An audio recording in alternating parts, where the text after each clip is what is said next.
Hello दोस्तों, मैं रीमा श्रीवास्तव स्वागत करती हूँ आप सभी का अपने चैनल आसान हिंदी में। चलिए आज हम लोग वर्णमाला में स्वर वर्ण का चौथा भाग पढ़ेंगे, जिसमें हम आप लोगों को स्वर वर्ण का 5 भेद बताए थे, जिसमें से 3 को हम विस्तारित रूप से बता चुके हैं और अब हम चौथे और 5वें को जानेंगे। तो चलिए हम लोग देखते हैं स्वर वर्ण का चौथा और 5वां भेद या भाग। चलिए, तो मुंह के आकार के आधार पर स्वर वर्ण हम देखेंगे। मुंह के आकार के आधार पर स्वर वर्ण कितने प्रकार के होते हैं।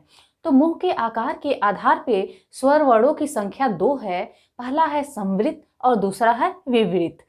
संवृत यानी कि समान गोला, यानी जिन स्वर वर्णों के उच्चारण में मुंह के आकार का जो है गोला बनता है, उन्हें संवृत कहते हैं।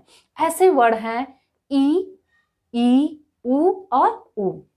ऐसे मतलब मुंह के आकार के आधार पर स्वर के 2 भेद संवृत और विवृत। संवृत में 4 स्वर वर्ण आते हैं, ह्रस्व ई, दीर्घ ई, ह्रस्व उ और दीर्घ उ।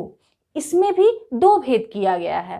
पहला है अर्ध संवृत और दूसरा है संवृत। अर्ध संवृत ह्रस्व ई और ह्रस्व उ और दीर्घ ई, दीर्घ उ संवृत है। अब हम विवृत को देखेंगे। विवृत है बिना गोला, अर्थात जिनके उच्चारण में हमारा गोला के नुमा नहीं बनता है। ठीक है, तो इसके अंतर्गत आते हैं वर्ण अ, आ, ए, ऐ, ओ और औ। इसके भी 2 भेद हैं। पहला है अर्ध विवृत और दूसरा है विवृत। अर्ध विवृत के अंतर्गत आते हैं ह्रस्व अ, ए और ओ। विवृत के अंतर्गत आते हैं दीर्घ आ, ऐ और औ। हमने देखा कि मुंह के आकार के आधार पर स्वर के 2 भेद हैं, संवृत और विवृत। फिर वह भी 2 भेद हुए हैं, यानी संवृत का भी 2 भेद हुआ है और विवृत का भी 2 भेद हुआ है। संवृत में अर्ध संवृत और संवृत, और फिर विवृत में अर्ध विवृत और विवृत। और उनके आधार पे कौन कौन से स्वर वर्ण आते हैं हमने ये देख लिया। अब हम देखेंगे 5वां भेद, होठ के आकार के आधार पर स्वर। अब हम देखेंगे होठ के आकार के आधार पर स्वर के कितने भेद हैं। तो होठ के आकार के आधार पर स्वर के 2 भेद हैं। कौन कौन से हैं? वृत्ताकार है और अवृत्ताकार है। वृत्ताकार में आने वाले स्वर वर्ण हैं 4। कौन कौन से? अ है, उ है, ओ है और औ है। अवृत्ताकार के अंतर्गत आने वाले स्वर वर्ण हैं अ, आ, ई, ए, ऐ और री। तो वृत्ताकार में 4 स्वर वर्ण आते हैं और अवृत्ताकार में 7 स्वर वर्ण आते हैं। स्वरों के साथ 2 वर्ण और रखे जाते हैं। हम 11 स्वर वर्णों के बारे में अब तक पढ़ें। वर्णमाला के 4 भागों में हमने स्वर वर्ण के ही भेद देखे हैं और उनमें 11 स्वरों का ही वर्गीकरण और उनका मतलब उत्पत्ति कैसे हुआ, वो संयुक्त कैसे हुए, दीर्घ कैसे हुए, ये सब हमने जाना। इनके अलावा 2 वर्ण और इनके साथ रखे जाते हैं, जिन्हें कहा जाता है अयोगवाह। तो अयोगवाह किन्हें कहते हैं? देखिए, स्वरों के साथ 2 वर्ण और रखे जाते हैं, जिन्हें अयोगवाह कहते हैं। इनकी संख्या 2 है, अंग और अह। अंग को अनुस्वार कहते हैं, अह को विसर्ग कहते हैं। ध्यान देंगे कि 11 स्वरों के अलावा 2 वर्ण और स्वरों के साथ रखे जाते हैं, जिन्हें अयोगवाह कहते हैं। लेकिन इन अयोगवाह वर्णों को जब हम अलग अलग स्वतंत्र रूप से उच्चारित करते हैं या नामांकन करते हैं, तो अंग को हम अनुस्वार कहते हैं और अह को हम विसर्ग कहते हैं। ध्यान देंगे कि विसर्ग जो होता है वह हमेशा शब्द के अंत में जुड़ता है। चलिए, इसके अलावा अब हमको क्या पढ़ना है? व्यंजन पढ़ना है। अभी तक हम स्वर को अच्छे से पढ़ लिए। वर्णमाला में स्वर वर्ण को हमने अच्छे से जान लिया। अब हम व्यंजन वर्ण को पढ़ेंगे। तो चलिए हम व्यंजन वर्ण को पढ़ते हैं।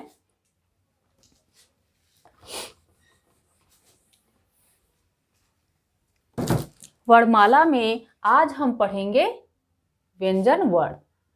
स्वर के 2 भेदों को देखने के बाद आज हम लोग देखेंगे व्यंजन वर्ण। व्यंजन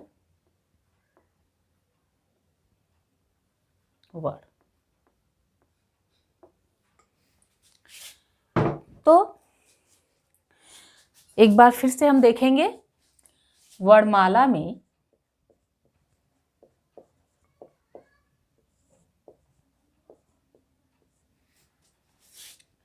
स्वर वर्ण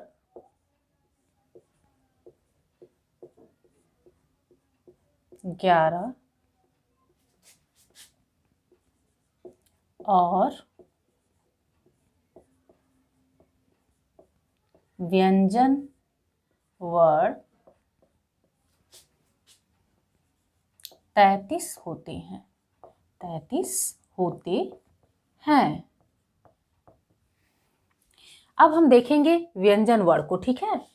तो व्यंजन वर्ण को पहले हम जानेंगे। चलिए, जिन वर्णों के जिन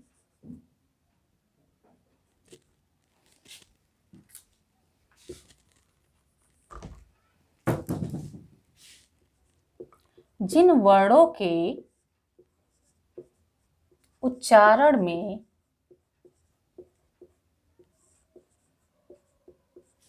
स्वर वर्ण अ की सहायता लेनी पड़ती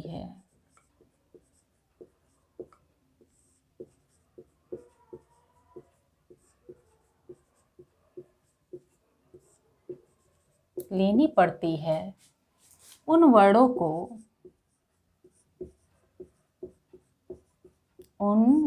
को व्यंजन कहते हैं। उन वर्णों को व्यंजन कहते हैं।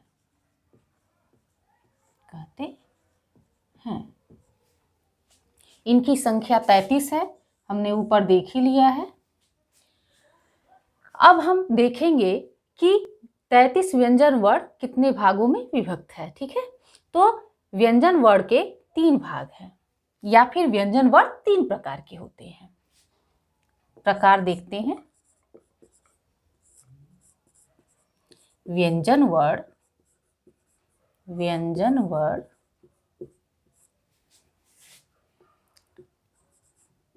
3 प्रकार के होते हैं। पहले नंबर पे आता है स्पर्श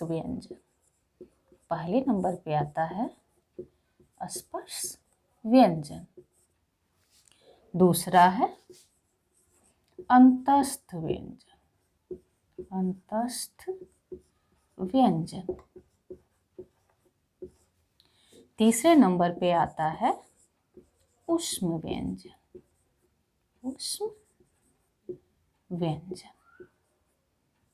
ठीक है। स्पर्श व्यंजन के अंतर्गत 25 वर्ण आते हैं, ठीक है। अब हम देखते हैं स्पर्श व्यंजन।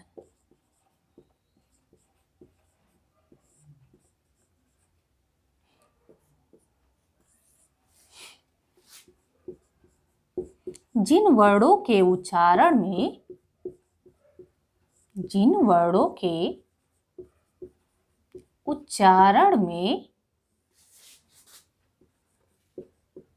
जिह्वा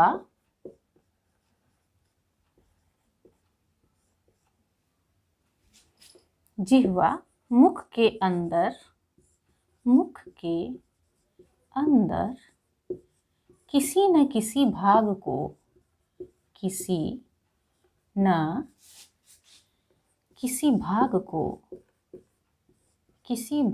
को स्पर्श अवश्य करती है।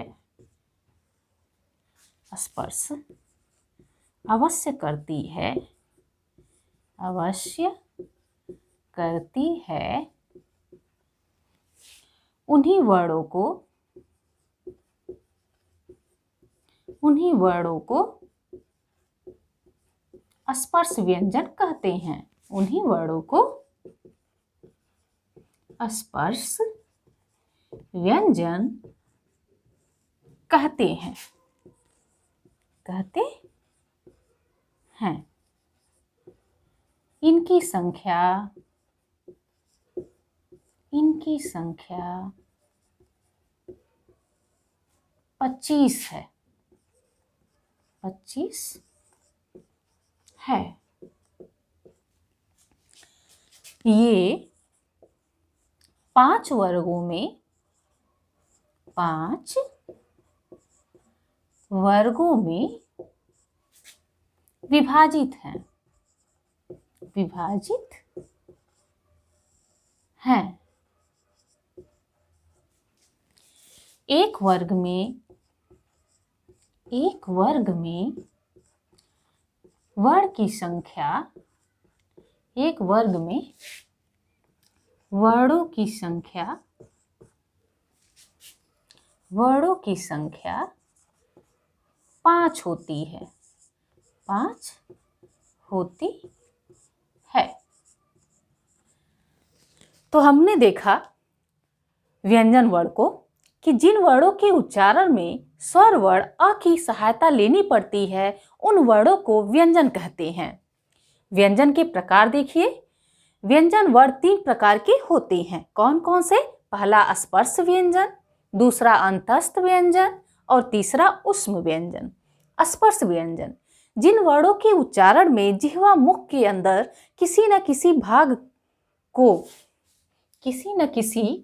भाग को स्पर्श अवश्य करती है, उन्हीं वर्णों को स्पर्श व्यंजन कहते हैं। इनकी संख्या 25 है। ये 5 वर्गों में विभाजित हैं। एक वर्ग में वर्णों की संख्या 5 होती है। चलिए इसके आगे देखते हैं।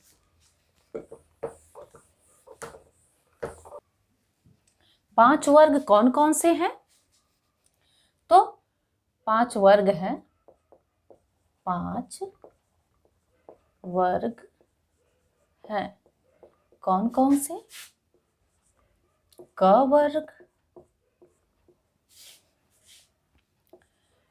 च वर्ग, ट वर्ग, इसके बाद त वर्ग, और लास्ट में 5वां है प वर्ग। अब हम देखेंगे एक एक वर्ग में 5-5 वर्ग कौन कौन से आते हैं। तो हम पहले में देखेंगे क वर्ग। इन वर्गों के वर्णों को वर्गीय व्यंजन भी कहते हैं। तो चलिए देखते हैं क वर्ग के अंदर कौन कौन से वर्ण आते हैं। तो क आता है, फिर ख, ग, घ और अंग। इसके बाद च वर्ग। च वर्ग में देखिए च, छ, ज, झ, य। उसके बाद ट वर्ग। ट वर्ग के अंतर्गत आते हैं 5 वर्ड। कौन कौन से 5 वर्ड? ट, ठ, ड, ढ, ड़। इसके बाद त वर्ग। इसके बाद त वर्ग। त वर्ग में त, थ, द, ध, न। अब हम लास्ट में देखेंगे 5वें वर्ग में प वर्ग में कौन कौन से वर्ड आते हैं। तो प वर्ग में वर्ड आते हैं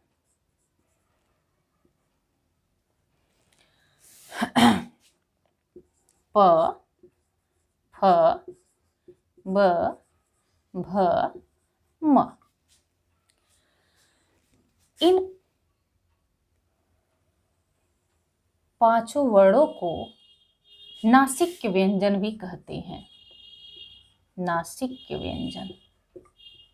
नासिक्य व्यंजन। ठीक है। एक वर्ग में 5 वर्ण हैं। ये हमारे एक एक वर्ग में 5 वर्ण हैं।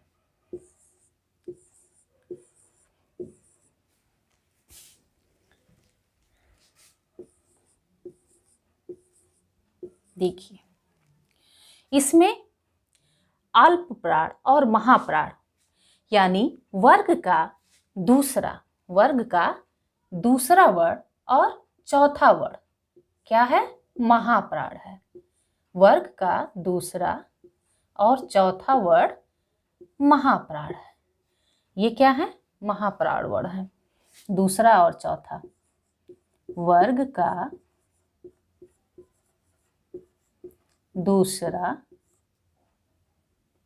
और चौथा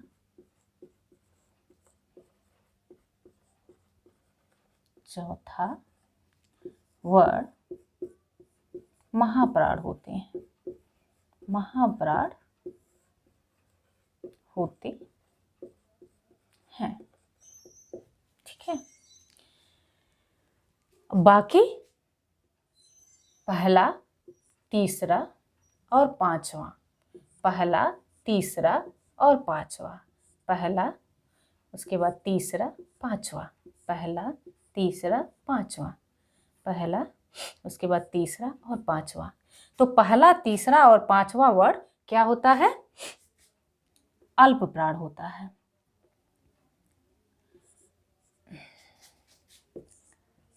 वर्ग का पहला, तीसरा और पांचवा वर्ण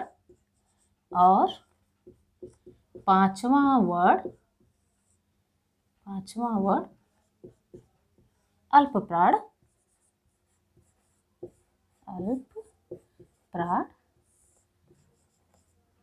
होता है।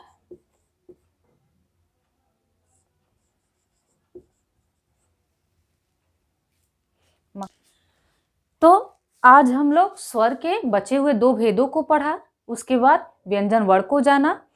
व्यंजन वर्ण को और अच्छी तरह हम अगले वीडियो में देखेंगे।